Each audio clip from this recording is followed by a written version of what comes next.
Oi, Lígia. Oi, pessoal. Muito obrigado, Lígia, pelo convite para participar desse seu evento tão bonito, tão importante para o yoga e já tão reconhecido pela comunidade em geral. Eu pretendo falar brevemente com vocês, mas passar algumas informações relevantes de investigações científicas acerca do yoga e aplicações terapêuticas.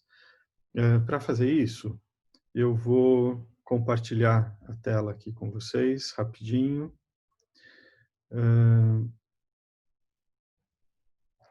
E a gente vai ver que o yoga e a investigação científica acerca do yoga devem muito a esse senhor, o Swami Madhavadas, que foi o professor de yoga de Swami Kuvalayananda, o grande primeiro investigador científico do yoga.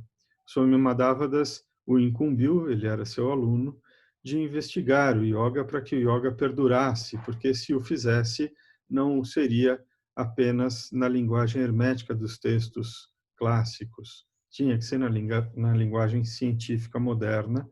E o Swami Kuvalayananda, este senhor aqui a gente vê o Nehru, né, primeiro presidente da Índia, aqui a gente vê o professor Garotti, que foi, na época, aluno do Swami Kuvalayananda, com um balão intragástrico medindo a pressão abdominal enquanto se faz Madhya Nauli, o Nauli central.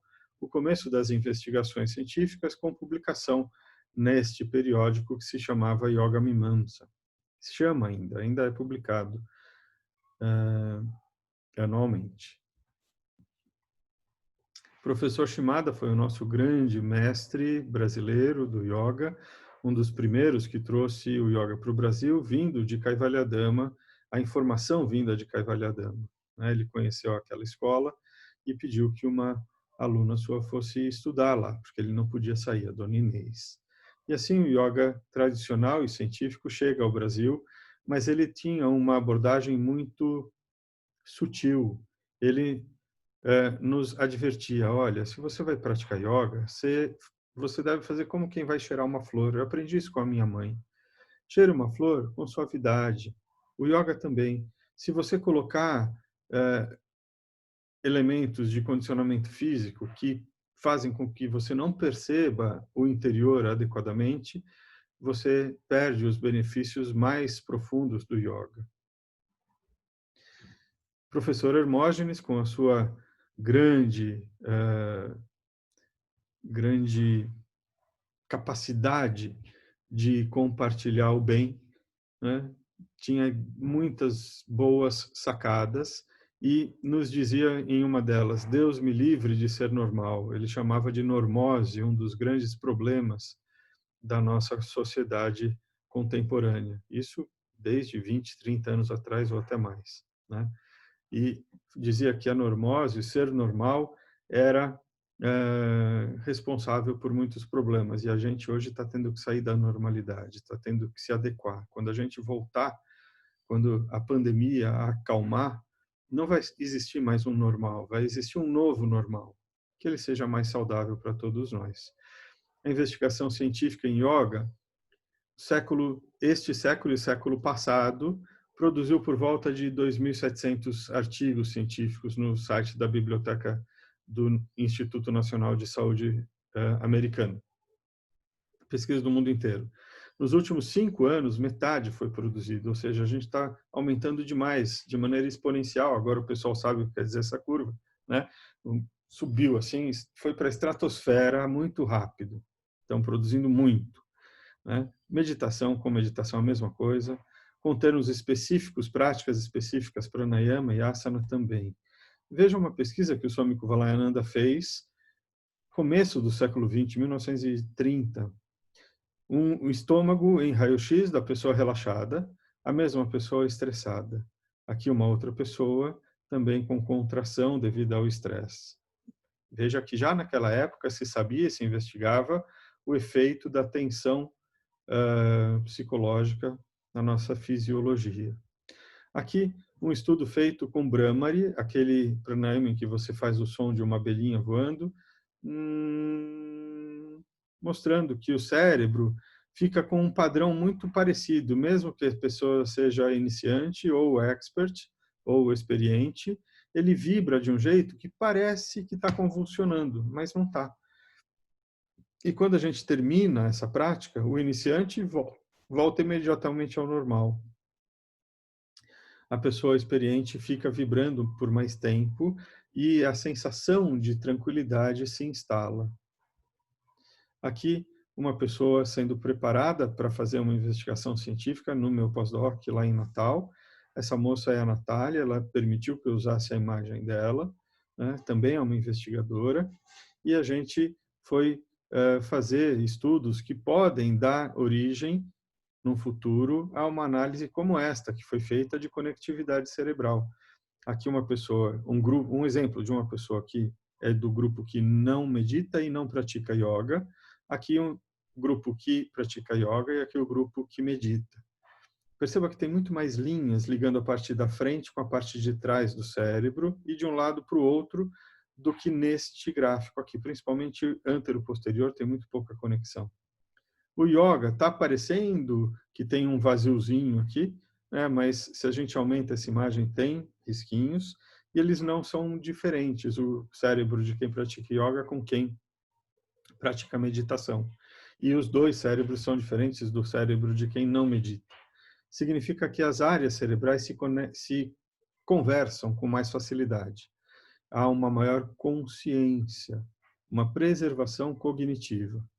E a gente percebe, já num estudo feito aqui no Brasil, com ressonância magnética, a gente percebeu, eu fui um dos colaboradores do doutorado do Rui, e a doutora Elisa Cosasa foi a orientadora. A gente percebe que há maior espessura da córtex cerebral, principalmente no córtex pré-frontal esquerdo, superior, médio e inferior, que são áreas relacionadas à memória operacional. Ou seja, a pessoa, ao envelhecer, porque eram pessoas idosas, que praticavam pelo menos 8 anos de yoga, tinham um cérebro com menor probabilidade de desenvolver problemas como Alzheimer ou demência senil. Essa é uma das pesquisas que eu fiz no pós-doutorado. Com as mesmas pessoas daquele artigo anterior, a gente pegou uma área do cérebro, agora ressonância funcional, não estrutural, o cérebro em funcionamento, não só medindo a anatomia do cérebro. Essa parte do cérebro, que é o córtex pré-frontal, medial, e esta parte do cérebro, que é o cérebro olhando de trás para frente, essa parte aqui, o precúneus, que é uma região relacionada com a consciência de si mesmo. E a gente quis ver se existia alguma área do cérebro que conversava com essa área. E essa parte aqui do cérebro conversa muito bem com aquela parte posterior do cérebro. Isso significa também que as pessoas vão envelhecendo, mantendo a capacidade de comunicação interáreas do cérebro. O cérebro envelhece menos, com mais consciência. Uma outra pesquisa feita com Bhastrika Pranayama, também com conectividade funcional, mostrou que diminui a ansiedade, estado e traço em quem pratica yoga. Isso é um estudo de treinamento e não um estudo só transversal, não foi uma observacional, a gente deu treinamento de yoga. E o cérebro dessas pessoas também mantém, como naquele que tinha um monte de risquinhos, né, de um estudo feito em Harvard, aqui no estudo que a gente fez em Natal, todos eles publicados em revistas de ponta, a gente está mostrando que existe uma conectividade cerebral aumentada no grupo que pratica yoga.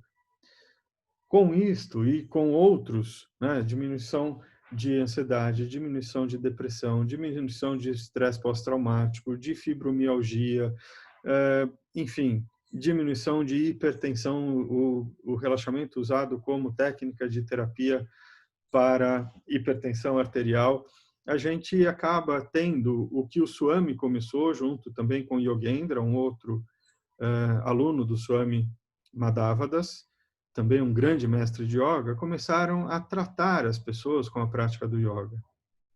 Hoje se estabelece esse termo um pouco mais firme do que antigamente, que é o yoga terapia. E existe uma iniciativa mundial para sistematizar e padronizar, estabelecer padrões mínimos de como uma pessoa pode se chamar yoga terapeuta, o que ela precisa, como ela faz a sua formação, o que ela pode e o que ela não pode prescrever. Isso tudo está sendo conversado. O ano passado, a gente teve o Simpósio Internacional de Yoga Terapia, aqui em São Paulo, onde aconteceu a segunda edição daquele consórcio mundial. O primeiro foi no Japão, desculpe, o ano passado foi em Amsterdã, e foi uma preparação aqui, o nosso simpósio de yoga terapia, para que acontecesse este ano o consórcio, mas com a Covid, com o isolamento, a gente suspendeu o consórcio mundial de yoga terapia presencial e ele vai ser online. A gente está preparando já essa edição do consórcio, já houve uma reunião informal com todos os membros, que aconteceu essa semana, e vai acontecer em setembro, com algumas reuniões pelo Zoom, né? Havendo a possibilidade de divulgação daquilo que for decidido e conversado, eu prometo que eu passo para vocês as informações o mais breve possível. Um livro que a gente produziu, eu participei da elaboração de um capítulo, a convite da Elisa Cosasa e da Shirley Telles, mas o organizador principal foi o Satbir Khalsa.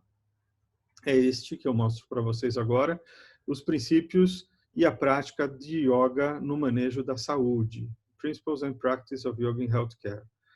Eu considero esse livro a maior produção científica para yoga terapia até o momento. Vale muito a pena.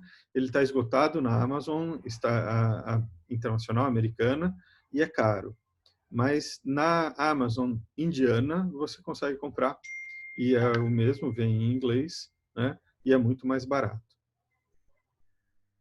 Com isso, eu agradeço e espero que possa contribuir de alguma forma com essas informações que eu passei para vocês, e fico à disposição para maiores informações, se alguém tiver interesse, no meu e-mail e no meu Instagram, tá? daniyoga@gmail.com ou @eia Escola de Yoga.